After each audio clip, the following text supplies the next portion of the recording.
आज से ठीक 6 महीने पहले मैं उत्तर प्रदेश चुनाव कवर करने के लिए दफ्तर से निकली थी। अलग अलग शहर जाकर लोगों से बात की। स्पेसिफिकली मैंने महिलाओं से ज़्यादा बात की।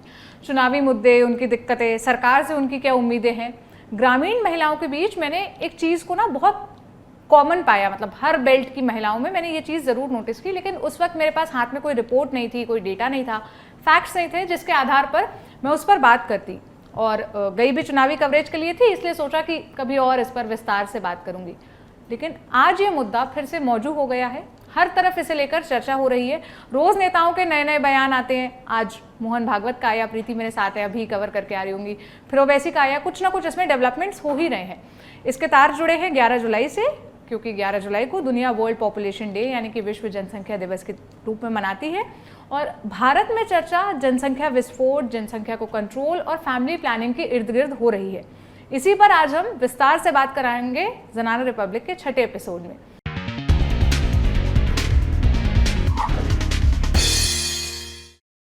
नमस्ते, मेरा नाम सोनल है। मेरे साथ इस शो की को होस्ट प्रीति है, साथ ही 2 गेस्ट हैं। ये दोनों गेस्ट बड़े स्पेशल हैं, सौम्या झा और राधा शुक्ला। सौम्या और राधा वैसे तो पेशे से कम्युनिटी रेडियो में काम करती हैं, लेकिन लंबे समय से ये दोनों ग्रामीण इलाकों में और सेमी अर्बन एरिया में महिलाओं के स्वास्थ्य पर काम कर रही हैं, उन्हें जागरूक कर रही हैं। उनके पास ढेर सारे किस्से और खूब सारा अनुभव है जो हमें इस शो में बेटर इंसाइट देने में मदद करेंगे।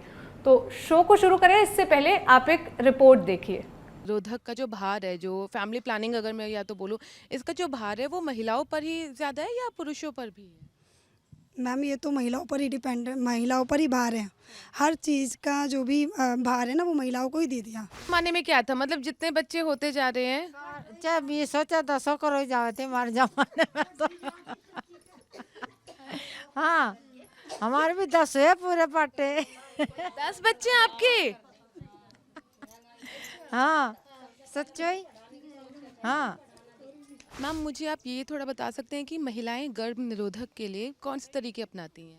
तो ये महिलाएं गर्भनिरोधक के लिए तो यही है, एक दवाइयाँ खाती हैं। और आज के टाइम में तो देखो ये मल्टी रोड वगैरह लगवा लेती हैं, इस तरह के ही यूज़ करती हैं अब आज के टाइम में तो महिलाएं। दीदी ने बताया था मैं कि मालाडी खा लो या कुछ और सुआ लगवा लो, वो कुछ भी कर सकते हैं। उन्होंने सब चीज़ की जानकारी दी थी हमें। अच्छा, जी हाँ। मतलब गोलियां खा लो, इसके बारे में बताया? हाँ, गोली खा लो या निरोध के पैकेट जो है इनको अपना लो। तो वे दे के जाती थी हर चीज़ हमारे यहाँ गाँव में, वो देकर ही जाती। जी। अच्छा, जो इन्होंने अभी गोली का नाम बताया है मालाडी, शायद से मालाडी, आप बताइए सही होती है, मतलब इसका कैसा असर है? बहुत गलत है ये गोली तो खानी, बहुत गर्म है ये।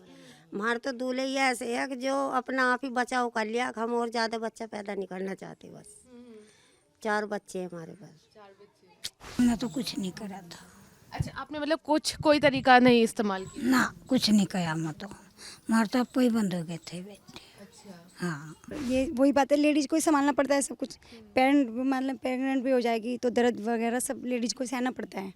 और वही बात है, जेंट्स तो अपना करके अपने चले गए। अच्छा, अगर मैं दवाई के बारे में पूछूं तो दवाई कैसे आप लोग पाते हैं? जाते हैं खुद से मेडिकल स्टोर पर या कोई किसी से मंगवाते हैं? दवाई कैसे मिलती है? हम तो घर वाले से मंगवा ले दी। अच्छा, बस उनसे ही हो जा। अच्छा, दवाई खानी अच्छी बात नहीं है जी।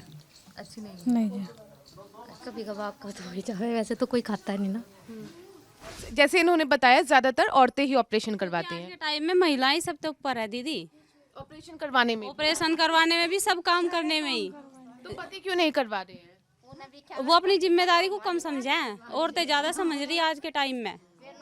आज के टाइम में औरतें ज़्यादा समझ रही है अपनी जिम्मेदारी। इसी वजह से मतलब पति नहीं इतना। हाँ, वो उतने आगे नहीं है आदमी जितने औरतें हैं। औरत तो कर लेगी सारे काम, पति फिर कहाँ से करेगा। मतलब औरत तो सारा काम कर लेगी। वो पति नु कह देगा जब मेरा ऑपरेशन हो जाएगा तो मैं क्या कर सकूं, तुम तो संभाल लोगी सारा काम। यूँ है। पति भी तो ऑपरेशन के बाद अपना बाहर का सारा काम कर सकता है। जैसा बैठी है एक दिन, मेरा ऑपरेशन करवावे तो तू भी गैल में करवा मेरे साथ में, जब काम होवेगा। अच्छा, मतलब ये किसने कहा? मन्ने क्या अच्छा, आपने अपने पति से कहा कि अगर मैं करवाऊंगी तो तुम भी कर। करवाइयो। हाँ, ऑपरेशन जब ताल लगेगी मका, जब दोनों चाय बीमार पड़े रहो, कोई यही रोटी देगा। भगवान तो है ऊपर, है कि नहीं? दोनों ने करवाया या किसी ने नहीं? करवाया नहीं, फिर दोनों ने कोई से ने भी, फिर बच्चे बंद कर दिए, फिर बंद कर दिया। तो अब आइयो ना मेरे द्वारा, बच्चे बंद हो जाए।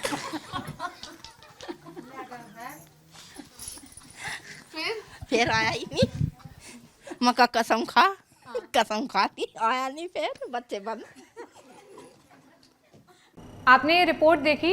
सौम्या, सबसे पहले सवाल मेरा आप ही से है। मेरी साथी गरिमा से बात करते हुए पहले तो महिलाएं बहुत झिझकी, उसने बड़ा कन्विंस किया, तब जाकर वो इस मुद्दे पर बात करने रेडी हुई और उन्होंने बताया कि उनके घरों में तो फैमिली प्लानिंग का जो ओनस है वो महिलाओं पर ही है। यही बात डेटा भी कहता है, NFHS के सर्वे के जरिए भी यही बात सामने आई है। आप लंबे समय से ग्राउंड पर काम कर रही है, आपने क्या देखा, आपका क्या अनुभव रहा है? यदि हम देखेंगे कि किस तरह से महिलाओं पे, जहां अभी हम लोगों ने जो बाइट सुन रहे थे, हम जो देख रहे थे, यही असल में जमीनी स्तर पर यही है ही परिवार नियोजन का भार, परिवार का भार शुरू से ही, हम थोड़ा इसको शुरू से ही समझें, एक शुरू से ही कंडीशनिंग हुई है कि महिलाएं ही परिवार को देखती हैं। लेकिन परिवार नियोजन में अक्सर हम कॉन्ट्रासेप्शन और इन सब की बात करते हैं, लेकिन जहां बात आती है कि शादी के कितने समय बाद हमें बच्चा करना है या फिर कितने बच्चे करने हैं, ये वाला जो डिसीजन है वो पूरी फैमिली बैठ के लेता है कि अच्छा ठीक है, अभी बच्चा नहीं करना है, अभी करना है, अच्छा अभी ज्यादा गैप हो गया। तो ये वाला सारा डिसीजन जो है वो सारे परिवार के बड़े बुजुर्ग सब मिलके करेंगे, उसमें महिला से शायद पूछा भी नहीं जाएगा। मैं ग्रामीण स्तर पे ज्यादातर और सेमी अर्बन एरियाज की बात बता रही हूँ, लेकिन वहीं पे जहाँ पे परिवार नियोजन और कॉन्ट्रासेप्शन की बात आती है, बिल्कुल ये पूरी की पूरी जिम्मेदारी जो है वो महिलाओं पर ही आ जाती है कि आप ही को गोली लेनी है, दवाई लेनी है।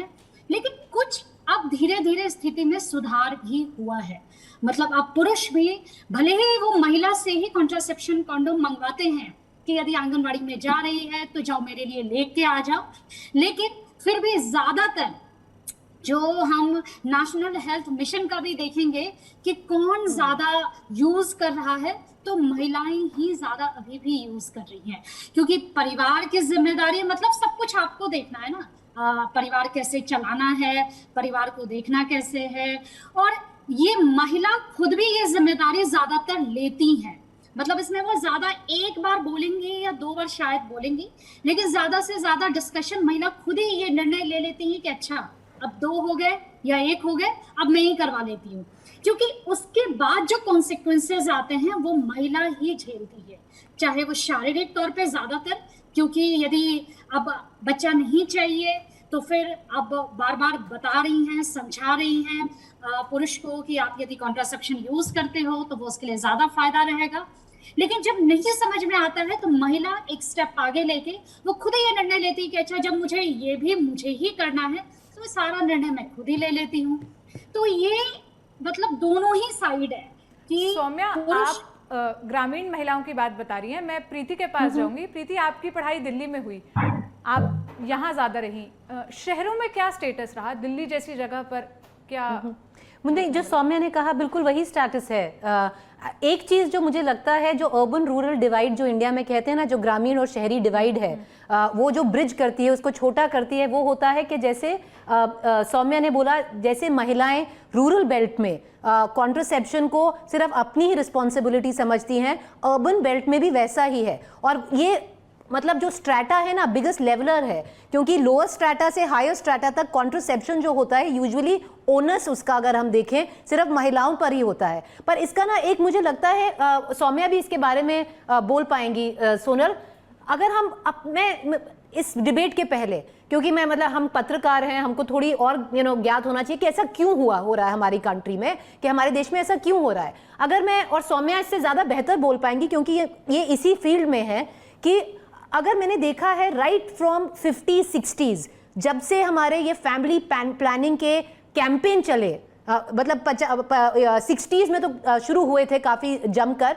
तब से लेकर अगर हम अब भी आए, हम 2022 में हैं, अगर हम इस सदी में आए, हर फैमिली प्लानिंग कैंपेन सिर्फ एक महिला के इर्द गिर्द किया जाता है। दूरदर्शन पे अगर हम अपनी एड्स देखें पुरानी वाली, हर कैंपेन में सिर्फ एक महिला होगी और सिर्फ 2 बच्चे होंगे। अगर कोई भी ऑडियो विजुअल कैंपेन देखें सिर्फ महिला को ही टारगेट कर रहा है। तो मुझे लगता है कि क्योंकि ये एक हमारा सोसाइटल प्रेशर रहता ही है कि ये महिला की जिम्मेदारी है, मेन का इसमें कुछ नहीं है लेना देना, पर ये एक इंसेप्शन भी है। अगर गवर्नमेंट फैमिली प्लानिंग, और ये सिर्फ गवर्नमेंट के ही नहीं है, अगर कैंपेन्स देखें जो सिविल सोसाइटी कैंपेन्स है, जो एनजीओज के कैंपेन्स हैं, सौम्या आप भी इसमें ऐड कर सकती हैं कि ऐसा क्यों है कि ये सारे कैंपेन सिर्फ महिलाओं को टारगेट करते हैं? क्या फैमिली प्लानिंग सिर्फ महिलाओं का जिम्मा है, उन्हीं की रिस्पॉन्सिबिलिटी है? क्योंकि अगर हम फैमिली प्लानिंग कैंपेन्स देखें, एडवर्टीजमेंट्स देखें, 60s से देखें अभी तक सिर्फ महिलाओं से ही बातचीत होती है। ऐसा नहीं होता कि मेन से बात हो कि भाई आपका भी इक्वल रिस्पॉन्सिबिलिटी है ये। अब इसमें एक है कि अगर हम जाएं तो एक कैंपेन चला था जब संजय गांधी थे नसबंदी का, तो उससे कहते हैं कि मे बी इतना बड़ा उसके ऊपर बवाल हुआ कि वो थोड़ा सहम गए, तो इसीलिए ज़्यादा नसबंदी मेन के बारे में बात नहीं होती है। But overall if you look at it, अगर हम एक पूरे उससे देखें, मैक्रो लेवल से देखें, सौम्या सही नहीं है क्या? क्योंकि आप इसी फील्ड में है, हर कैंपेन, हर फैमिली प्लानिंग कैंपेन सिर्फ महिलाओं से क्यों बात करता है? कैंपेन तो है एक जगह, लेकिन साथ में आप ये भी देखिए, जैसे ही बात हेल्थ की आती है, जैसे ही बात जेंडर की आती है, तो एकदम से महिला ही टारगेट हो जाती है। अब ऐसा लगता है कि सारे हेल्थ के इश्यूज महिलाएं पे ही है। तो ये जो एक है ना कि एक हेल्थ जब भी हम बात करें या जेंडर बात करें, सिर्फ महिला नहीं है। तो बीइंग अ कम्युनिकेटर, क्योंकि राधा जी भी उसी में जुड़ी हुई हैं और वो तो बहुत ही ज्यादा रूरल बेल्ट में काम कर रही हैं, अभी भी इन सब चीजों के लोगों को, मैरिटल रेप पे वो काम कर रही हैं। तो ये एक है ही कि स्वास्थ्य मतलब महिला, जो दूसरी चीजें हैं मतलब महिला। तो जब हम इन सब चीजों को लेके सिर्फ महिला टारगेट करते हैं, और ऐसा क्यों होता है, ये शुरू से ही थोड़ा हमें समझने की जरूरत है। जो हमारी कंडीशनिंग भी हुई है ना, इसमें किसी की गलती या फिर कुछ ऐसा हम नहीं कह सकते हैं कि एक टारगेट ने दूसरे टारगेट को इस तरह से किया है। इसको थोड़ा समझने की भी जरूरत है। शुरू से ही हमारा वही रहा है। हम जो पितृसत्ता, हम पैट्रियार्की की बात करते हैं, तो वो धीरे धीरे उसमें पुरुष ही नहीं, महिला भी उस रोल को प्ले कर रही हैं। और वो जो एक ओनर्स है, एक जिम्मेदारी है, दया, करुणा, ममता, वो सारी मूर्ति जो है वो महिला को ही दिया ही जा रहा है।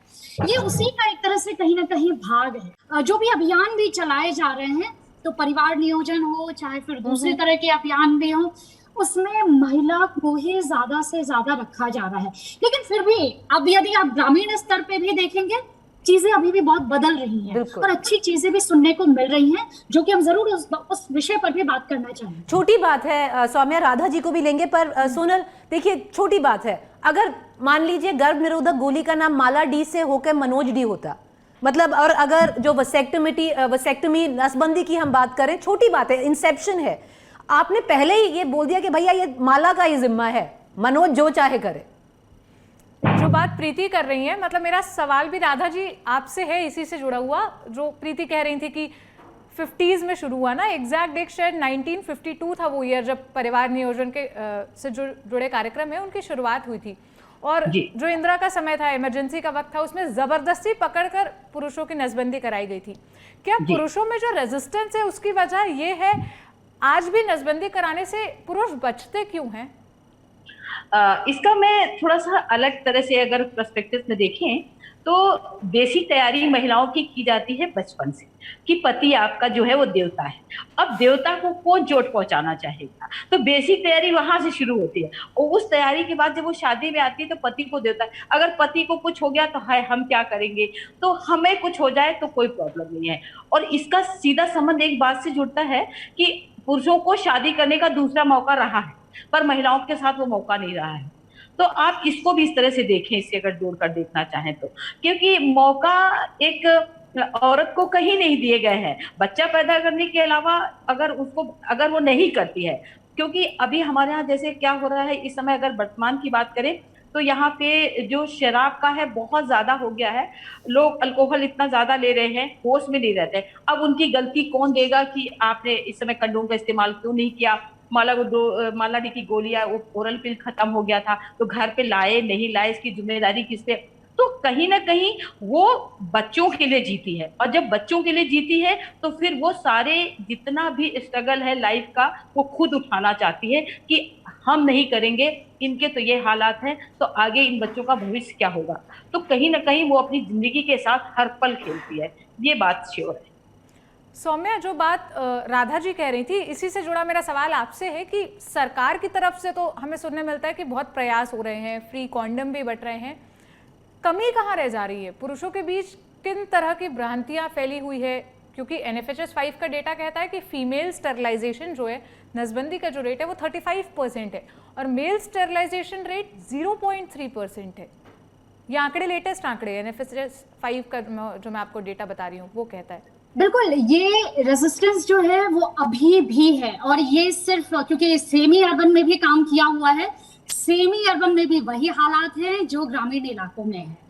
जब हम लोग रिसर्च के लिए निकले थे और इन विषयों पे जब हम बात कर रहे थे पुरुषों से भी, एक तो कोई बताना नहीं चाहते हैं पुरुष कि उन्होंने नसबंदी करवाया हुआ है, क्योंकि ये जो है वो अच्छी बात नहीं मानी जाती है, क्योंकि अब आप शायद आगे आप पैदा नहीं करेंगे। तो ये जो एक सोच है ये इतना ज्यादा फैला हुआ है और बल्कि इसको एक सक्सेस स्टोरी की तरह आगे आना चाहिए कि अच्छा इन्होंने किया है। कम्युनिटी रेडियो का मैं खास तौर पर यहीं पे रोल शेयर करूंगी, क्योंकि कम्युनिटी रेडियो ऐसी ही कहानियां लेके आता है कि अच्छा एक पुरुष ने करवाया, उनकी कहानी, फिर दूसरे पुरुष की कहानी, तीसरे पुरुष की कहानी। हम सुनेंगे ही नहीं तो दूसरे पुरुष प्रेरित कहाँ से होंगे? ये तो पता ही नहीं चलता है। एक गांव में किसी एक ने करवाया, एक शहर में एक ने करवाया, वो कहाँ गया कुछ पता नहीं चला और छुप छुपा के हो गया। बल्कि पुरुषों को ज्यादा पैसे भी मिलते हैं करवाने के लिए और महिलाओं को कम मिलते हैं। पुरुषों का 10 मिनट में हो जाता है, महिलाओं को बेड पे रहना पड़ता है। तो ये अंतर इतना क्लियरली बताया जाता है। तो ये अंतर एक बार बताने से नहीं होगा कि एक बार कैंपेन कर दिया कि ना चीरा ना टाका और आप एकदम सही रहे। ये एक बार के कैंपेन से नहीं होगा। सामुदायिक मीडिया यही करता है। हम बार बार, मतलब आप देखिए, हमने 3 साल में, और राधा जी तो अभी भी वही कार्यक्रम करते ही जा रही हैं। हर बार जाते हैं तो इन सब विषयों पर बात ही होती है। और बीइंग अ कम्युनिकेटर, ये एक रोल है कि इसको बहुत सनसनी की तरह नहीं, संवेदनशीलता के साथ इसको अच्छे से रखा जाए कि इन्होंने, इस भाई साहब ने इन्होंने करवाया है, उनको एक मॉडल दिया जाए और उस मॉडल को पूरे गांव में बताया जाए, वो कहानी शेयर करे। लेकिन ऐसी कितनी कहानी है, 100 में 1, और वो एक भी छुप जाते हैं क्योंकि उनको लगता है कि अरे ये कैसे हम शेयर कर सकते हैं, ये तो हम नहीं शेयर कर सकते हैं। यदि इस तरह की कहानियां ज्यादा निकले, जो कि हम लोगों ने खुद देखा कि पूरा कैंप लगा, 2 लोग आए करवाने के लिए और उनका इंटरव्यू करने के लिए हमें कितनी मुश्किलात झेलने पड़े और हम उनको बार बार बताए जा रहे थे ये आपके रेडियो पर चलेगा, लोग प्रेरित होंगे इससे। कितने मुश्किल के बाद उन्होंने बोला, क्योंकि रेडियो है, चेहरा दिखेगा नहीं, इसीलिए वो तैयार भी हो गए। हमने नाम भी बदल दिया उनका, लेकिन ये कहानी आनी चाहिए थी और हम इसमें सफल हुए। और यकीन करिए कि ये कहानी जब आई, वो इतने खुश हुए क्योंकि उनके अगल बगल में कोई ने पहचाना नहीं। कॉल्स आने शुरू हो गए कि अच्छा ठीक है, इसमें पैसे से ज्यादा लोगों का था कि 10 मिनट का है, 10 से 15 मिनट इसमें लगता है पुरुष नसबंदी में, महिला में 1 महीने, मतलब आपको शरीर का पार्ट खुलेगा तब उसमें होगा। तो ये सारी बारीकियां बतानी पड़ेगी। हम हमेशा कम्युनिकेटर होने के नाते हम कुछ चीजें बहुत ऊपर से बता देते हैं, कैंप लगा देते हैं, लेकिन कैंप में कितना बताया जाता है डिटेल्स में? कैंप कितनी बार लगा, जितनी बार लगा, क्या पकड़ पकड़ के कर रहे हैं या प्यार से करवा रहे हैं? अंतर है अप्रोच में, एक परसेप्शन, एक अप्रोच हमारा होना चाहिए। हम ये क्यों कर रहे हैं? ऐसे पुरुष लोग काम पे जा रहे हैं, हमने उनकी कहानियां ली, जो मजदूर थे जैसे वो काम पे निकल गए, उनकी कहानियां ली कि अब बताइए आप बोझ ढो पाते हैं कि नहीं ढो पाते? बिल्कुल हाँ जी, हम तो ढो लेते हैं बोझ, क्योंकि वो किसान भी हैं, वो फील्ड में भी जा रहे हैं। तो यदि इस तरह की कहानियां और ज्यादा से ज्यादा आए, क्योंकि महिलाएं में क्या हुआ, शेयरिंग खूब है, मैंने करवाया, तुमने करवाया, उसने करवाया, सबने करवाया, कोई दिक्कत नहीं हो रहा है, अरे ठीक है 15 दिन में तो सब हम चलते फिरने लगेंगे।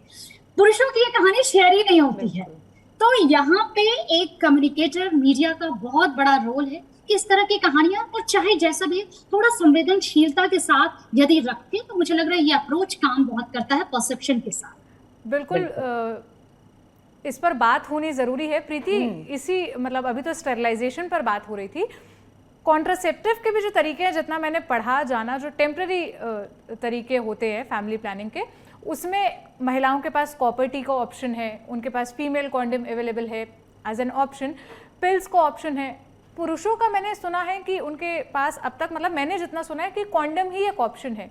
कॉन्डम है, वसेक्टमी, नसबंदी, ये ऑप्शन है। पर मैं एक बार राधा को भी अगर हम इस कॉन्वर्सेशन पे लेके आए, जो अभी सौम्य ने बताया, इन्होंने इतनी सटीक चीज़ एक कही है कि ये एक ना ज़मीनी हकीकत है, क्योंकि अगर नसबंदी है ना, अगर मेल नसबंदी है, उसको कनेक्ट किया जाता है विरिलिटी से, मैचोविज्म से, वीकनेस से, ये इमीडिएट कनेक्शन होता है। मैं आपको एक ना छोटा सा किस्सा सुनाती हूँ। मैं आर्मी के उससे हूँ, बैकग्राउंड से हूँ। तो जब मेरे पापा, जब हम बहुत छोटे थे, हमारे एक ड्राइवर हुआ करते थे जो आर्मी में ही थे, जो अटैच होते हैं मेरे पापा के साथ।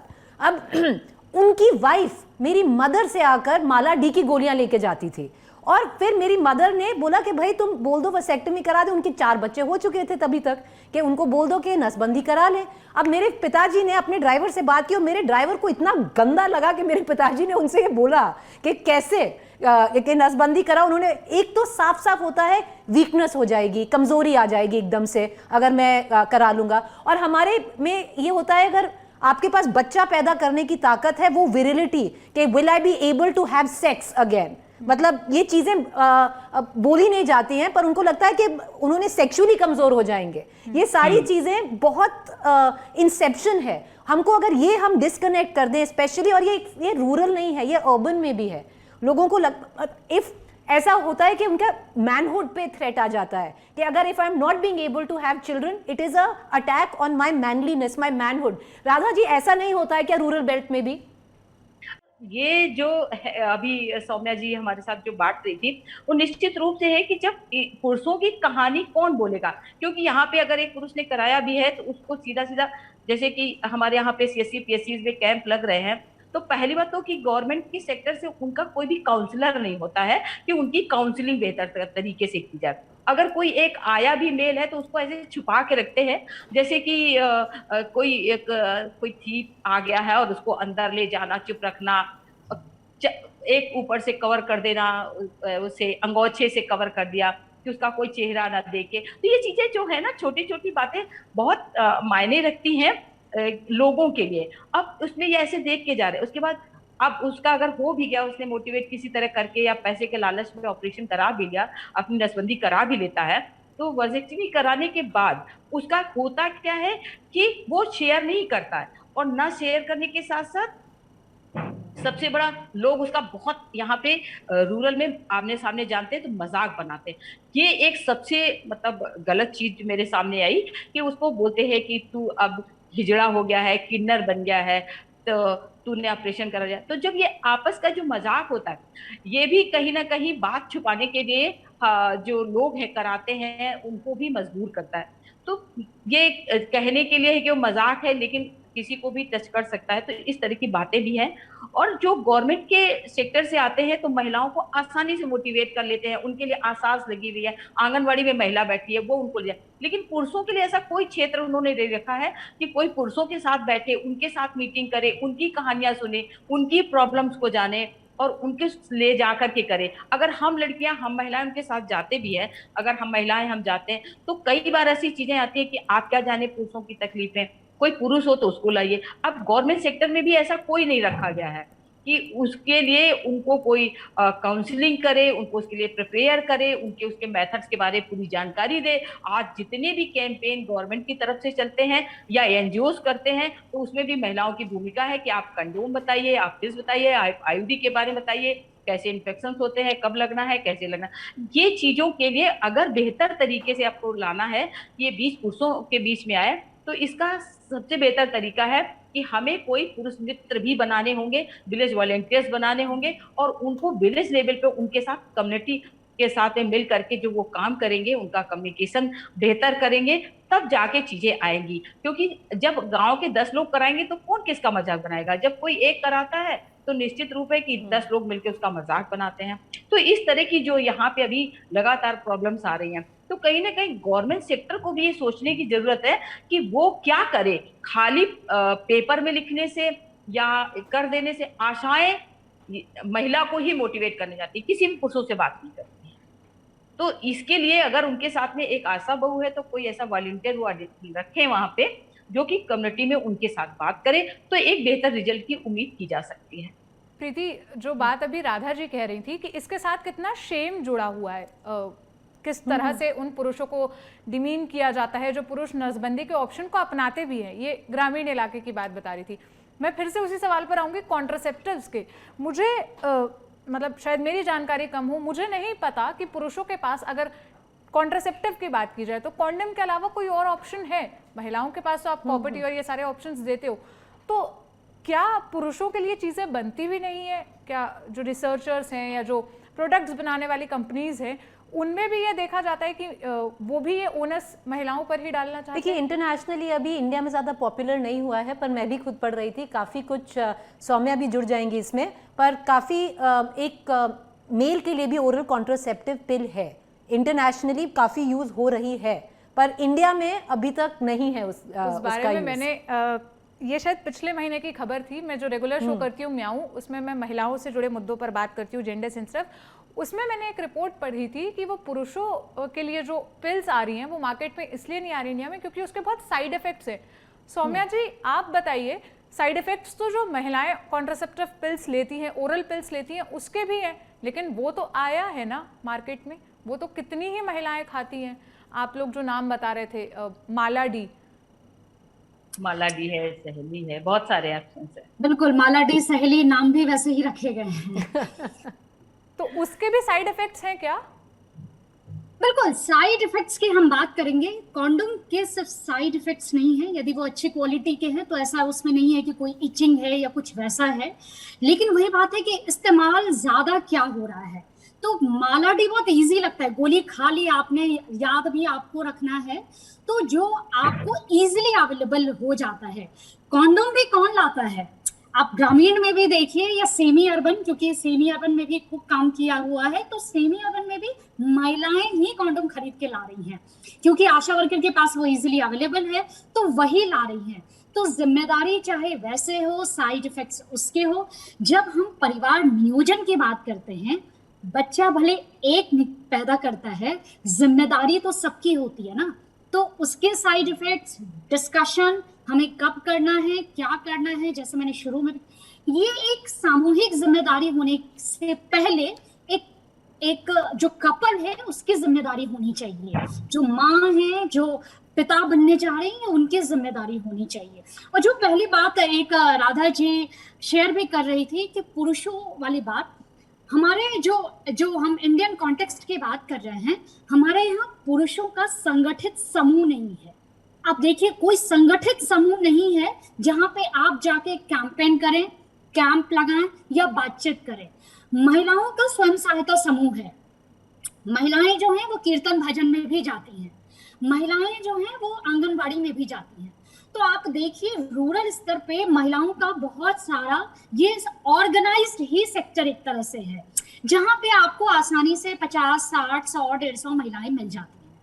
तो जो हमारा शुरू से ही ये चलता आ रहा है, तो बहुत इजी हो जाता है ना कि आपको इकट्ठा नहीं करना पड़ेगा, सब तो बैठी हुई है, वहां जाके आप बोल के निकल गए। यदि शुरू से ही एक ऐसा ही सेटअप कि पुरुषों का भी यदि स्वयं सहायता समूह हो, जो कि बहुत ज्यादा हमारे भारत में ऐसा सफल नहीं हुआ है, जहां जहां पुरुषों के स्वयं सहायता समूह है, लेकिन यदि उस तरह का ऐसा एक ऑर्गेनाइज्ड कि जहां पे संगठित समूह हो, तो शायद वहां यदि इस तरह की बातचीत होती रहे, तो मुझे लग रहा है कि इसके कुछ अच्छे रिजल्ट जरूर देखेंगे, क्योंकि बात से ही बात बनेगी। ये ऐसा होगा नहीं कि हम पुरुष वर्सेस महिला, तो यहाँ पे हम टारगेट कर ही नहीं सकते हैं। शरीर है, पहले तो हम बॉडी देखेंगे ना, वेल बीइंग, हम स्वस्थ हैं कि नहीं, हम मतलब ह्यूमन बीइंग की हम बात कर रहे हैं। तो सिर्फ महिला क्यों, पुरुष भी, उनका स्वस्थ रहना भी जरूरी है, महिला का भी। दोनों में से किसके लिए ज्यादा बेनिफिशियल है, किसका शरीर उसको अडेप्ट कर रहा है, शरीर की बनावट अलग है, तो जिसका शरीर इजिली अडेप्ट करेगा वो होना चाहिए। तो जैसे कि पुरुषों के कॉन्डोम, हमारे पास बहुत सारे ऐसे कॉल्स भी आते थे जो कि जानना चाहते थे कि अच्छा कॉन्डोम को सही तरीके से इस्तेमाल कैसे करें, कॉन्डोम हमारा फट जाता है। अब देखिए, इस तरह की बातचीत कौन करता है, कौन बताएगा आपको? आप काउंसलर ग्रामीण स्तर पे इतने होते नहीं है, जैसे कि राधा जी अभी बता रही थी, लेकिन लोग सुनना तो चाहते हैं ना, लोग जानना चाहते हैं। इसका मतलब है कि वो इच्छुक हैं, लेकिन जानकारी नहीं है। इंफॉर्मेशन गैप है, कम्युनिकेशन गैप है। तो यहाँ हम देख सकते हैं कि कुछ गैप है, उसको भरने की जरूरत है। आपने बहुत सारी मतलब ऐसे फैक्टर्स हमारे सामने लाए जो मैं और प्रीति शायद अगर अकेले ये शो कर रहे होते तो हमें इन फैक्टर्स के बारे में नहीं पता चलता। प्रीति, इस चर्चा को मैं थोड़ा सा अलग टर्न में भी लेकर जाऊंगी, क्योंकि जब भी बात जनसंख्या की होती है तो मुझे वो वाला लॉजिक भी याद आता है जहाँ कहते हैं ना कि किसी भी देश की जनता जो है वो उस देश का रिसोर्स होती है, उस देश के जो लोग हैं, और खास करके यंग लोगों को ये कहा जाता है कि यही तो नींव है देश की, यूथ के बारे में ये बात कही जाती है। हमारे देश की जनसंख्या इतनी है, हमारे देश में स्किल्ड लोग जो हो सकते हैं उनकी संख्या काफ़ी है, पोटेंशियल बहुत है, फिर भी वो लोग ह्यूमन रिसोर्स में क्यों नहीं कन्वर्ट हो पा रहे? इस जनसंख्या को हम ह्यूमन रिसोर्स में क्यों नहीं कन्वर्ट कर पा रहे? वो स्किल्ड लेबर हमें क्यों नहीं मिल पा रहा इतनी जनसंख्या होने के बाद भी? क्योंकि मुझे लगता है कि जनसंख्या इतनी ज़्यादा है कि आप कन्वर्जन रेट उसका उतना ही कम हो जाता है। When you look at such a big burgeoning mass of people that you can't convert them into skillful labor, जो बात आपने कहा है। अब जैसे इसमें एक कंपैरिजन बहुत बार लेके आते हैं सोनल, कि चाइना में what India was is what China पहले होता था। अब चाइना को एक एजिंग इकोनॉमी कहा जाता है, इंडिया को एक यंग इकोनॉमी कहा जाता है, क्योंकि चाइना का जो रूल आया 1 couple 1 child, और इंडिया का जो अभी मतलब उतनी लिमिट तक नहीं एनफोर्स्ड है जितना चाइना में है कि हम दो हमारे दो, मतलब एक एडवाइजरी है इंडिया में, वहाँ पर तो एक रूल है चाइना में। तो इसके बहुत अप्स एंड डाउन्स भी होते हैं, बट आपको चाहे आप उसको स्किलफुल लेबर में कन्वर्ट हो या ना हो, प्रोज होते हैं एक यंगर पॉपुलेशन के, वो दिखने में आया है। क्योंकि चाइना का जो अभी स्थिति है, इंडिया को हमेशा यंगर इकोनॉमी कहा जाता है, बट मुझे अभी लगता है in the last at least last decade लोग खुद समझ रहे हैं। जैसे सौम्या और राधा जी ने दोनों ने बोला, थोड़ी अवेयरनेस अब आ रही है इवन फैमिलीज में, कि अल्टीमेटली पहले देखा जाता था जितने लोग उतने हाथ, जितने बच्चे उतना ही हेल्प करेंगे आपको इन टर्म्स ऑफ अर्निंग, अगर डेली अर्निंग हो, डेली वेजेस हो, पर आप उनको क्या एक अच्छी लाइफ दे पाएंगे, वो अंडरस्टैंडिंग अब लोगों में मुझे लगता है धीरे धीरे आ रही है, और वो कोई भी लेवल हो, चाहे अर्बन हो या रूरल हो। प्रीति, जो बात आप कह रही है, क्या उसमें एक वजह ये भी है कि हमारे यहाँ जो लोग हैं, जैसे जनता है, बच्चे हो रहे हैं, लेकिन उन बच्चों को वो क्वालिटी लाइफ नहीं मिल रही, शिक्षा वैसी नहीं मिल रही, रोजगार उतना नहीं मिल रहा। आपने मुझे बताया ना हेल्थ इंडेक्स में कहाँ है इंडिया, जो वर्ल्ड इकोनॉमी, जो वर्ल्ड अभी हमारी जो नेक्स्ट रिपोर्ट होगी उसमें, मतलब अगर आप एक अच्छा हेल्थ सिस्टम नहीं दे पा रहे हैं, अच्छी शिक्षा नहीं दे पा रहे हैं, एक बेसिक अपब्रिंगिंग नहीं दे पा रहे हैं जो आपको देनी चाहिए, अब स्कूल उतने ही हैं, अब उतनी ही लिमिट से ग्रो कर रहे हैं, तो one of the main reasons तो वो है ना सोनल, अगर आप देखें। प्रीति, आखिरी सवाल आप ही से करूंगी, सिंस हम जर्नलिस्ट से एक्सपेक्ट किया जाता है कि वो हर चीज़ के बारे में पढ़ें, जानें, और वो इस पोजीशन पर हो कि जहाँ ज़रूरत हो वो इस बारे में बता पाएँ। मैं चाहूँगी कि आप लोगों को बताएं कि फैमिली प्लानिंग के अभी कौन से तरीके अवेलेबल हैं, when it comes about women contraceptive, when it comes about main contraceptive, और जो नसबंदी का आपने बताया। सोनल देखिए, अभी मुझे एक चीज़ मैं बिफोर मैं आप हमारे व्यूअर्स को बताएं, जो ऑप्शंस हैं, जो कॉन्ट्रासेप्टिव ऑप्शन है, जो गर्भ निरोधक ऑप्शन है फॉर वुमेन, जो कॉन्ट्रासेप्टिव ऑप्शन है फॉर मेन, मुझे लगता है एक पुश होना चाहिए बोथ एनजीओ सेक्टर और गवर्नमेंट सेक्टर से, कि ये हम ओनर्स जो होता है ना, जो रिस्पॉन्सिबिलिटी होती है, ये हम सिर्फ महिलाओं पे ना डालें।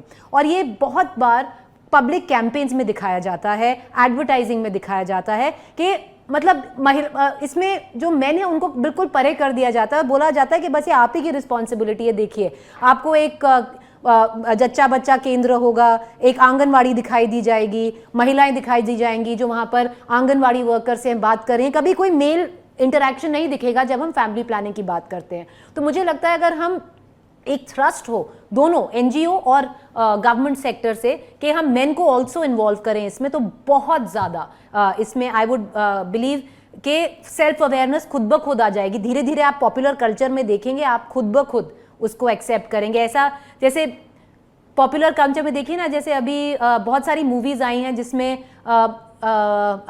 आयुष्मान खुराना, बहुत सारी मूवीज, पंचायत में वो था ना, 2 बच्चे हैं मीठी खीर वाला, वो जो आपने वो मैंने पंचायत देखी नहीं है, पर मैंने पंचायत सीरीज का मैं आपको ये सीन बताती हूँ कि एक वो था, नारा था वहां पर, 2 बच्चे हैं मीठी खीर, इससे ज्यादा बवासीर, वो गांव में कि ज्यादा बच्चे मत करो, इस टाइप की बात करने के लिए ये नारा वहां पर पेंट किया गया।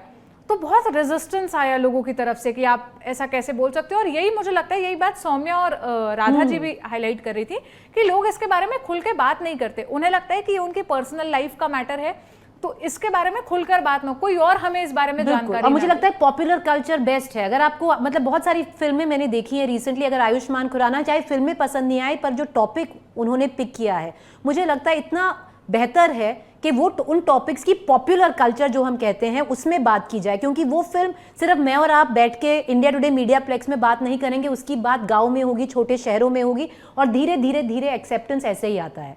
तो अगर विकी डोनर देख लीजिए, जो अभी एक फिल्म आई थी ट्रांसजेंडर पर, आप वो देख लीजिए, जो गंजा एक पंथ था, एक बॉल्डनेस पे एक फिल्म आई थी, आप उस पे बाला, आप उन पे देख लीजिए। चाहे फिल्म आपको अच्छी ना लगे, पर अगर ऐसे ऐसे टॉपिक्स बड़े स्टार्स पिक करते हैं तो एक मैसेज जाता है। तो मुझे लगता है थ्रू मैसेजिंग हम बहुत कुछ कर सकते हैं। पर अगर आपने जैसे बात की कि क्या क्या ऑप्शंस अवेलेबल हैं महिलाओं के लिए, ऑफ कोर्स जो ओरल कॉन्ट्रासेप्टिव होते हैं वो तो सभी को पता है, 2 तरह की पिल्स होती हैं, एक प्रोजेस्टेरोन होती हैं और एक एस्ट्रोजन होती हैं। वो तो आप अपने अगर रूरल बेल्ट में अगर आप देखें, छोटे शहरों में देखें, जो आपकी आंगनवाड़ी वर्कर्स हैं, जो डॉक्टर हैं, आपको बता देंगे कौन सी पिल आपके लिए बेस्ट सूटेड है, जो ओरल कॉन्ट्रासेप्टिव रहती है।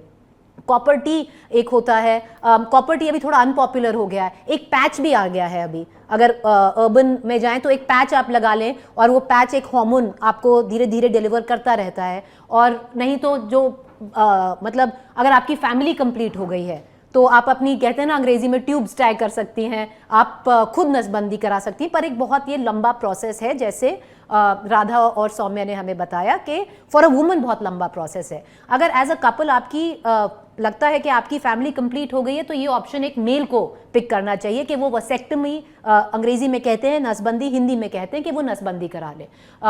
जो दूसरे ऑप्शंस हैं, मेल कॉन्डम एक तो डेफिनेटली एक ऑप्शन है। फीमेल्स के लिए भी एक फीमेल कॉन्डम है जो यूजुअली पॉपुलर नहीं हुआ है फॉर वेरियस रीजंस, पर और द अदर ऑप्शन, अभी मेल कॉन्ट्रासेप्टिव पिल्स आने लग गए, 1 फोर्टनाइटली एक पिल ले लेते हैं। विमेन के लिए भी एक ऐसा ऑप्शन है। तो ऑप्शंस हैं आपके पास, पर साइड इफेक्ट्स क्या है वो आपको गेज करना पड़ेगा। एंड आई वुड होप, जैसे आपने पहले सोनल शुरू किया शो में, जो मेल के ऑप्शंस हैं फॉर कॉन्ट्रासेप्शन वो अगर हम थोड़ा ज़्यादा पॉपुलराइज करें, थोड़ा ज़्यादा सेंसिटाइज करें तो बहुत बेहतर होगा। यही बात सौम्या और राधा ने भी सजेस्ट की कि इसके लिए काम होना ज़रूरी है, ज़मीनी स्तर से काम होना ज़रूरी है। इस बात को शेम की तरह नहीं लिया जाना चाहिए, हमें पॉजिटिव एग्जाम्पल्स देने चाहिए। और जिस बात से मैंने शुरुआत की थी, जब मैं उत्तर प्रदेश के ग्रामीण इलाकों में जितना जितना अंदर जा रही थी, मैंने वहाँ देखा कि जो गरीबी का स्तर है वो ज़्यादा है और उस परिवार में बहुत ज़्यादा बच्चे हैं। 23 साल की, 24 साल की उम्र की महिलाएं अदरक मंडी में काम कर रही हैं बैठकर, और उनके घर पे 5 बच्चे हैं। वो ये कह रही हैं कि हम काम नहीं करेंगे 12-12 घंटे यहाँ पानी में खड़े होकर, तो बच्चों को खिलाएंगे क्या? सरकार की तरफ से जितना राशन मिलता है वो राशन पर्याप्त नहीं होता। तो जो आप क्वालिटी ऑफ लाइफ दे रहे हो, वो क्वालिटी ऑफ लाइफ भी इसके कारण डिग्रेड होती है। बाकी सुझाव देने वाले तो मेरे साथ सौम्या और राधा थे ही, उन्होंने जो सुझाव दिए इस पर भी काम होने की ज़रूरत है। जो बातें प्रीति ने कही उस पर भी काम होने की ज़रूरत है। और जो बहस चल रही है ना कि एक समुदाय की आबादी बढ़ रही है, दूसरे समुदाय की आबादी बढ़ रही है, वो बहसें, उन पर बात आपको तमाम न्यूज़ चैनल से लेकर हर गलत है। वो अगर जो कहते हैं ना एक समुदाय, अगर आपको लगता है वो एक समुदाय, जो मुस्लिम समुदाय लोग बोलते नहीं है पर उनका इशारा उसी की तरफ होता है, गलत बात है। अगर आप आंकड़े देखें अभी, जो भी आप माने, जो भी आपकी मान्यता है वो छोड़िए, जो आपकी आइडियोलॉजी है वो छोड़िए, प्योर हार्ड कोल्ड फैक्ट्स, तथ्य जो होते हैं उस पर आप अगर आप विश्वास करें। जरा मेरी ना सुनिए ना सोनल की सुनिए, आज आप बस बैठ के रिसर्च करिए कि किस समुदाय की आबादी बढ़ रही है, किसकी घट रही है, आपको उसका उत्तर खुद ही पता चल जाएगा। वो भी रिसर्च करने की जरूरत नहीं है। मैं डिस्क्रिप्शन में ललन टॉप शो का लिंक दे दूंगी। बड़े डिटेल में मेरे साथी निखिल ने पूरी रिपोर्ट्स पर ही सारा डेटा निकाला, अलग अलग एंगल से बात करी, और ये जो तर्क दिए जा रहे हैं इनमें कितनी सच्चाई है, आप खुद वो रिपोर्ट्स देखिए, फैक्ट्स देखिए, उसके आधार पर फैसला करिए। बड़ी खबर का सेगमेंट यहीं क्लोज करती हूँ, जल्दी से सुर्खियों की तरफ बढ़ती हूँ। पहली सुर्खी मुझे प्रीति के स्टेटस से ही मिली। प्रीति ने आज सुबह ट्वीट किया, उसके पहले मैंने अखबारों में पढ़ी थी, लेकिन प्रीति ने जिस तरफ ध्यान हाईलाइट किया वो अखबारों में मुझे नहीं मिला। खबर ये थी कि मॉनसून सत्र 18 जुलाई से शुरू होने वाला है। उसके पहले लोकसभा का जो सेक्रेटेरिएट है उसने कई शब्दों की लिस्ट जारी की जो असंसदीय माने जाएंगे, अनपार्लियामेंट्री माने जाएंगे। बहुत सारे शब्द ऐसे हैं जिन पर बात हो रही है, बहस हो रही है कि वो शब्द नहीं बैन होने चाहिए, जैसे क्रिमिनल वर्ड है, अब्यूज वर्ड है। ये सारे वर्ड्स जो हैं, जैसे आप किसी को बताओ कि ये क्रिमिनल है तो आप संसद के अंदर अगर बोलेंगे तो वो अनपार्लियामेंट्री माना जाएगा। उसमें प्रीति ने ध्यान आकर्षित किया एक शब्द की तरफ, वो शब्द है सेक्सुअल हरासमेंट। आप सेक्सुअल हरासमेंट शब्द का अगर इस्तेमाल करते हैं अपनी बात कहने के लिए, कोई केस बताने के लिए, तो वो अनपार्लियामेंट्री वर्ड माना जाएगा। तो वही अब मुझे ये समझ नहीं आया, क्योंकि देखिए पता है क्या है, इसमें ना पॉलिटिक्स जब जुड़ जाती है बहुत सारे जो असली मुद्दे होते हैं वो बिल्कुल छुप जाते हैं। तो इसमें लोगों ने उठाया, पॉलिटिकल पार्टीज ने उठाया, जैसे जुमला जीवी शब्द उठा लिया, बाकी और 2-3 और शब्द उठा लिए। पर अगर हम मतलब पॉलिटिक्स से दूर हटें और अगर हम सिंपली देखें सेक्सुअल हरासमेंट, हम क्या बात कर रहे हैं सोनल? हम उस देश में रहते हैं जहां पर एक रेप केस हर 6.2 6.2 मिनट में 6 मिनट 2 सेकंड 6 मिनट 2 सेकंड में एक रेप केस दर्ज होता है इंडिया में। और उसी इंडिया में पार्लियामेंट में आप सेक्सुअल हरासमेंट का वर्ड इस्तेमाल नहीं कर पाएंगे, या अगर कर पाएंगे, क्योंकि अभी एक तर्क ये आया है कि ऐसा नहीं आप नहीं कर पाएंगे। अगर आपने कर लिया सेक्सुअल हरासमेंट का वर्ड इस्तेमाल, क्योंकि वो ब्लॉक्ड या बैंड लिस्ट में है और कोई और एमपी ने उस पर आपत्ति जगाई तो वो वर्ड एक्सपंज हो जाएगा, वो रिकॉर्ड्स में नहीं जाएगा। अभी हम कैसी बातें कर रहे हैं? मतलब हम इसकी आयरनी देखिए आप, क्योंकि एक कंट्री में जहां पे हर 6 मिनट में हम एक रेप केस दर्ज होता है और ये रिपोर्टेड रेप है, तो मानिए अगर रिपोर्ट इतना है तो कितने हुए होंगे। और तब आप एक सेक्सुअल हरासमेंट केस जो हमारा कहते हैं ना टेम्पल ऑफ डेमोक्रेसी, उसमें आप सेक्सुअल हरासमेंट वर्ड ही आपका बैन है। जब वर्ड बैन हो जाएगा तो चर्चा कैसी होगी इन मुद्दों पर, इन विषयों पर? और वर्ड बैन कर देने से क्या इस पर बात करना आप बंद कर देना चाहते हैं? आपका इंटेंशन क्या है? वो इंटेंशन समझना अभी बहुत मुश्किल है। दूसरी सुर्खी की तरफ बढ़ती हूँ, ये बड़ी पॉजिटिव सी खबर है। खालिद हुसैनी, जिनकी खूब सारी नॉवेल्स आई एम श्योर प्रीति ने तो पढ़ी ही होंगी, पढ़ी है ना? काइट रनर, हाँ मैंने काइट रनर पढ़ी है। मैंने 1000 स्प्लेंडेड सन्स पढ़ी थी अपने कॉलेज के दिनों में। खालिद हुसैनी ने ट्वीट कर बताया कि उनका बेटा अब ट्रांसजेंडर की तरह जो खुद को आइडेंटिफाई करता है, अब वो उनकी बेटी है। तो प्रीति, जब ये खबर आई थी, और ये खबर मैंने पॉजिटिव क्यों बोली, क्यों बड़ी बात है, क्योंकि इस बारे में ना जेंडर को लेकर बात नहीं होती। इसको बहुत शेम की तरह लिया जाता है कि कोई अगर मर्द के शरीर में पैदा हुआ है और वो औरत की तरह फील कर रहा है, वो मर्द नहीं फील कर रहा, तो भाई ये बात बताओ मत दुनिया को। और वो ऐसे प्रिविलेज पोजीशन पर है जहाँ पर वो छुपा भी सकते थे, लेकिन उन्होंने दुनिया के आगे आकर इसको बताया कि I am a proud father, कि मेरा जो मेरी बेटी है वो इस बारे में खुलकर बात कर रही है, वो आइडेंटिफाई हरसेल्फ एज ट्रांसजेंडर। ये सुर्खी लेने का मकसद मेरा प्रीति ये था। बहुत लोगों ने, जो मजाक उड़ाने वाले उनको हटा देती हूँ, जेन्युइन सवाल भी ये किए कि who came out as transgender का क्या मतलब है, कि वो बचपन से ही ट्रांसजेंडर था या अब जाके उसको पता चला। लोग इंटरसेक्स और ट्रांसजेंडर को एक जैसा समझ रहे थे। मैं बस एक चीज ऐड करना चाहूंगी सोनल, इसमें मुझे ये खबर इतनी अच्छी क्यों लगी, क्योंकि जो खालिद हुसैनी है ये अफगानिस्तान से आते हैं, ये एक मुस्लिम है। तो जो कंजर्वेटिव, अगर आप देखें जो एक पूरा तर्क है, वो बहुत स्ट्रांगली कहते हैं ना कि अफगानिस्तान में अभी जो हो रहा है हम सब देख रहे हैं कि भाई ट्रांसजेंडर तो छोड़िए, महिलाओं के लिए वहाँ पर कोई वो नहीं है रिस्पेक्ट। पर एक मुस्लिम समुदाय के नोटेड ऑथर जो अफगानिस्तान से आते हैं, वो एक ऐसी खबर खुद ही ट्वीट करते हैं और इतना प्राउडली ट्वीट करते हैं अपने ही चाइल्ड के बारे में। मुझे लगता है कि this is a very good example. और आसान भाषा में अगर मैं बताऊं, जिन लोगों का ये सवाल था कि ट्रांसजेंडर कैसे, मतलब how he came out as transgender, उनका मतलब ये था कि खालिद हुसैनी के जो बेटे थे वो लड़के थे। जब वो पैदा हुए थे वो एज अ मेल पैदा हुए, उनकी sexual identity as a male थी, बट विथ टाइम उन्होंने फील किया कि वो एक मेल की बॉडी में कंफर्टेबल नहीं है, वो महिला की तरह महसूस करते हैं। तो उन्होंने सर्जरी करवाई, सेक्स ट्रांसप्लांट कहते हैं, सेक्स चेंज सर्जरी करवाई। वो महिला के रूप में अब से जाना चाहते हैं, मतलब वो चाहते हैं कि लोग उनको महिला की तरह आइडेंटिफाई करें, और इसीलिए उनको ट्रांस बहुत, जैसे मैं आपको बोलूँ कि आप विमेन हैं तो प्रीति विमेन नहीं होंगी, आप सिस वुमेन होंगी ना। मतलब बहुत सारे टर्म्स हैं अगर आप जो यूज कर सकते हैं, तो हाँ वो इस बारे ट्रांस वुमन, ट्रांस मैन, बहुत सारे वो हैं। मतलब प्रीति सिस वुमेन या मैं सिस वुमेन इसलिए कहलाऊंगी क्योंकि जो बचपन से मेरा क्या कहूँ मैं, जो मेरा जेंडर है, मैं एक पैदा लड़की की तरह हुई और मैं फील भी लड़की की तरह करती हूँ, that's why I am a cis women. Preeti एक सिस वुमेन। इफ जो खालिद हुसैनी के जैसे बेटे थे वो पैदा मेल की तरह हुए, लेकिन विथ टाइम उन्होंने फील किया कि वो वैसे नहीं है, जब उन्होंने सर्जरी करवाई तो अब वो ट्रांस वुमेन कहलाएंगे। तो ये बहुत सारी टर्मिनोलॉजी है, बहुत सारी चीज़ें हैं जो हमें वक्त के साथ सीखनी चाहिए, ये हमें ही बेहतर बनाता है मुझे लगता है। तीसरी सुर्खी की तरफ बढ़ती हूँ। ये सुर्खी कल आई वर्ल्ड इकोनॉमिक फोरम की रिपोर्ट से, जिसके बारे में हम अपनी बड़ी खबर सेगमेंट में आखिरी में जिक्र कर रहे थे। वर्ल्ड इकोनॉमिक फोरम ने जेंडर पैरिटी के आधार पर देशों की लिस्ट निकाली। 146 देश, 146 देशों में इंडिया 135th नंबर पर खड़ा है। मतलब हमसे सिर्फ 11 देश ऐसे हैं जो पीछे हैं जेंडर डिफरेंशिएशन या क्या कहूँ मैं, लैंगिक असमानता के आधार पर। हम कहाँ खड़े हैं प्रीति? और ये देखकर मुझे बहुत बुरा लगा। मुझे लगा कि हम इतने पीछे हैं और हमें इतना काम करने की जरूरत है। जब लोग कहते हैं कि वाई ऑर्डिनरी, वाई जनाना रिपब्लिक, वाई फेमिनिज्म, बहुत लोग कहते हैं कि भाई ये नाजी फेमिनिज्म, मुझे एक ये टर्म जो हमेशा बार बार यूज होता है, अल्ट्रा फेमिनिज्म, झंडे वाली महिलाएं, झंडा झोला वाली महिलाएं जो कहते हैं। अब मतलब जाहिर है, देखिए आप खुद ही देख लीजिए, आंकड़े बताते हैं। आई थिंक इस देश को तो सबसे ज़्यादा ज़रूरत है इनकी। प्रीति, अब मैं अगले सेगमेंट की तरफ बढ़ती हूँ। ये सेगमेंट मैंने पिछले हफ्ते सोचा कि मैं ऐड करूँगी क्योंकि एक बड़ी प्यारी तस्वीर आई जो इंडियन मॉनेटरी फंड है वहाँ से गीता गोपीनाथन की।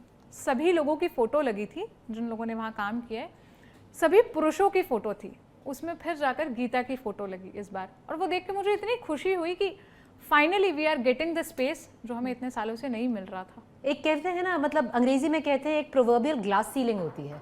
अब धीरे धीरे आप वो तोड़ेंगे कि मतलब वो दिखती नहीं है पर है कि महिलाएं बस वहाँ तक जा सकती हैं, उसके ऊपर नहीं बढ़ेंगी। अब धीरे धीरे टूट रही है, एक छोटा क्रैक हुआ है, आगे देखते हैं कितनी बढ़ोतरी होती है। और गीता वैसे लेडी श्री राम कॉलेज से ही पढ़ी हुई है, तो another proud moment for you. बिल्कुल, वो मतलब I feel very very proud. अगले सेगमेंट की तरफ बढ़ती हूँ, ऑर्डिनरी ऑफ द वीक। और ये मेरा सबसे फेवरेट सेगमेंट है क्योंकि इसमें मैं खोजती हूँ जाकर कि कौन सी महिला थी जिसकी सबसे ज़्यादा चर्चा हुई। आपने वो 94 ईयर ओल्ड दादी की तस्वीर देखी दिल्ली की नजफगढ़ ड्रेप्ड इन, बिल्कुल जो एक इंडियन फ्लैग में ड्रेप्ड थी। उनका नाम भगवानी देवी है, 94 ईयर की है और इन्होंने वर्ल्ड मास्टर्स एथलेटिक चैंपियनशिप में हिस्सा लिया था। एक नहीं 3 मेडल जीते इस उम्र में। और उन्होंने कहा कि उनकी सेहत के पीछे का राज दूध, दही, रेगुलर एक्सरसाइज करना है। मतलब कई बार जब रेगुलर एक्सरसाइज की बात होती है प्रीति तो ये कहा जाता है ना अमीरों के चबुचले है या अमीरों के घर का ही है, लेकिन दिस वुमेन प्रूव कि व्हाई वी नीड दिस। कौन सी स्टेट से हैं ये? दिल्ली से। दिल्ली से हैं, बहुत बढ़िया। दिल्ली के नजफगढ़ की रहने नजफगढ़ से हैं, तो वही मुझे लग रहा था जिन्होंने दूध दही बोला ना, क्योंकि जो हरियाणा है ना, नजफगढ़ हरियाणा में एक्चुअली मान ले तो बहुत इन्फ्लुएंस होता है वहाँ पर। जो जाट बेल्ट होता है, अगर ये वहाँ से वहाँ के इन्होंने दूध और दही बोला ना तो वहाँ का वो है दूध दही का खाना नंबर 1 हरियाणा। मैं वहीं से आती हूँ तो ये बहुत बोला जाता है उधर, दूध दही का खाना नंबर 1 हरियाणा। वेजिटेरियन स्टेट है ना मोस्टली हरियाणा। ओके, तो वो कहते हैं कि चाहे, क्योंकि वहाँ बहुत बोला जाता है कि देखिए हरियाणा में इतने सारे, अगर हम मतलब एक तो चलिए मैं बोल देती हूँ पर बोलना नहीं चाहिए कि हरियाणा में जैसे हम बात करते हैं क्योंकि वहाँ से इतने सारे एथलीट्स निकले हैं, ओलंपियंस इतने सारे निकले हैं, जब मजाक की बात आए तो हम तो मजाक में ये भी बोल देते हैं देखिए बाकी सब छोड़िए, हरियाणा ये कंट्री बनकर एक एंट्री कर सकता है, हम तभी भी ज़्यादा ले आएंगे इंडिया से। जैसे बोलते हैं कि हरियाणा एक कंट्री एंटर कर सकता है क्योंकि हमारे पास इतने सारे ओलंपिक मेडल्स हैं। तो कहा जाता है कि देखिए जो मुक्केबाज हैं, जो रेसलर्स हैं, इतनी एनर्जी कहाँ से मिलती है इनको, क्योंकि मीट ईटिंग नहीं है हरियाणा। ये सारे जो भी आप देखें तो बहुत बहुत बोला जाता है, जो भी एथलीट है ना हमेशा यही बोलते हैं दूध दही दूध दही। वीरेंद्र सहवाग ने हमेशा बोला दूध दही। बाकी जो सारे अभी रेसलर्स हैं, बॉक्सर्स हैं, सारे वेजिटेरियन हैं जो हरियाणा से हैं, तो वो बार बार यही बोलते हैं। तो हरियाणा का मोटो बन गया था दूध दही का खाना नंबर 1 हरियाणा। तो मुझे जब आपने बोला ना दूध दही, मुझे वही याद आया वहाँ से। चलो, नया नारा मुझे पता चला, इस बारे में मुझे पता नहीं था। अगले सेगमेंट की तरफ बढ़ती हूँ। मेरा सबसे फेवरेट सेगमेंट है ये रिकमेंडेशन का, ऑर्डिनरी ऑफ द वीक के बाद फेवरेट है। लोग कहेंगे हर सेगमेंट इनका फेवरेट ही है। प्रीति, इस हफ्ते क्या रिकमेंड करेंगी आप? क्या देखा, क्या पढ़ा? मैं एक चीज़ ज़रूर रेकमेंड करूँगी, जो ये मुझे जो किसी ने बताया है, चलिए मैं नाम नहीं लेती किसने बताया, पर मेरे लिए बहुत हेल्पफुल रहा है सोनल। आप भी देखिएगा, क्योंकि हमारी जो लाइफ है एज जर्नलिस्ट इतनी बिजी हो जाती है, आप इतने ज़्यादा, इतना स्ट्रेस, हाई स्ट्रेस जॉब है, इतनी सारी, आप दिन में उठते ही मतलब या फ़ोन देख रहे होते हैं या खबर पढ़ रहे होते हैं, फिर मीटिंग्स होती हैं, फिर आप ऑफिस में आते हैं, अपना बुलेटिन प्लान करते हैं, उसमें भी आप 6 चीज़ें इकट्ठे कर रहे होते हैं, कभी आर्टिकल लिख रहे होते हैं, कभी मैं अगर जैसे आपके साथ में शो कर रही हूँ, मैं कॉन्स्टेंटली देख रही हूँ मेरे गेस्ट कौन है, इवनिंग में आंसर कर रही हूँ मेल। मुझे किसी ने बताया था, देखो सब कुछ छोड़ दो, पूरे दिन में अपने लिए गिन के किसी भी टाइम 5 या 10 मिनट निकालो, 10 मिनट निकालो और एग्जैक्टली करो जो खुद करना है, अपने साथ टाइम स्पेंड करो। मैंने ना, मुझे पिछले 1 हफ्ते में मैंने ये देखा और मुझे बहुत इसका स्ट्रेंजली, मैंने सिर्फ 10 मिनट निकाले हैं, तो मैं अपने फ्लोर से, मैं 2nd फ्लोर पे हूँ, 10 मिनट के लिए मैं फ्लोर से बाहर आ जाती हूँ और मैं 2 चक्कर ले लेती हूँ बिल्डिंग के, और मैं गाने सुन लेती हूँ अपने फ़ोन पे जो मुझे पसंद है, या किसी से बात नहीं करती, बस अभी बारिशें भी हो रही हैं तो थोड़ा अच्छा सा वेदर है, 10 मिनट अपने लिए स्पेंड कर लेती हूँ, मोस्टली म्यूज़िक सुन लेती हूँ और फिर आके काम में जुट जाती हूँ। मुझे एकदम से ऐसा ठहराव सा लगता है ना, जैसे सेंटर हो गए हैं। बहुत मतलब सुनने में लगता है 10 मिनट क्या है यार, पर अगर आप 10 मिनट भी दिन में निकालें ना, जैसे किसी से बात ना करें, बस अपने साथ 10 मिनट वैसे स्पेंड करें जैसा आप करना चाहते हैं, बहुत डिफरेंस मेक होता है इसमें। मी टाइम की इंपॉर्टेंस बता रही हैं प्रीति, इस पर मैंने एक एपिसोड भी किया है, उसका लिंक भी मैं डिस्क्रिप्शन में दे दूंगी आपको। मेरी तरफ से इस हफ्ते का रिकमेंडेशन तुषार गांधी की लिखी हुई एक किताब है जो उन्होंने कस्तूरबा, बा पर लिखी है। गांधी जी अपनी पत्नी को बा बोलते थे। हमारे सामने हमेशा किस्से आते हैं गांधी जी के कि क्या किया, एक हाथ उनके ज़रिए अगर कोई किस्सा आ गया बा का तो हमें वो पता चलता है, लेकिन उस किताब के ज़रिए मैंने बा का जो दूसरा साइड है, बा एज ए पर्सन कितनी इंस्पायरिंग है, उस बारे में पढ़ा। उस पर मैं किताब वाला भी करूँगी, आप वो भी देखिएगा, कैसा लगा ये भी बताइएगा। बस अब बंद करते हैं इस शो को, अगला शो मास्टर क्लास शूट होने के लिए तैयार है, स्टूडियो एक ही है, हम ऐसे ही एक के बाद एक बैक टू बैक शो करते हैं।